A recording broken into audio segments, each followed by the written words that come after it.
C'était il y a 2 ans. Par 51% des voix, les Britanniques avaient décidé de quitter l'Union européenne. Aujourd'hui, le processus est grippé. Pour le moment, il n'y a pas d'accord entre le Royaume-Uni et l'Union européenne sur les termes du divorce. Le principal point de blocage, le statut de l'Irlande. Et cette question, y aura-t-il à nouveau une frontière?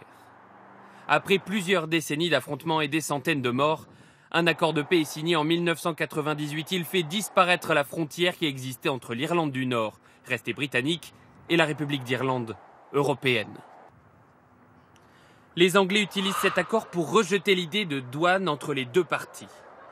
L'Union européenne, elle, affirme qu'on ne peut pas être dans et en dehors de l'Europe. Les produits d'Irlande du Nord seront donc taxés. Deuxième point, qui décide des droits de douane?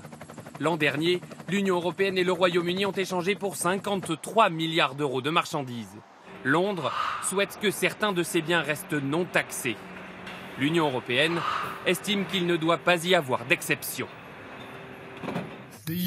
L'Union européenne ne peut pas et ne veut pas déléguer l'application de sa politique et de ses règles douanières.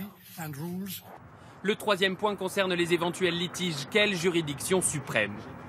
Les Britanniques veulent des arbitrages politiques, au cas par cas. Pour les Européens, il n'y a qu'une Cour suprême, la Cour de justice de Luxembourg. 3 points symboliques au cœur des discussions ce soir entre Theresa May et Emmanuel Macron.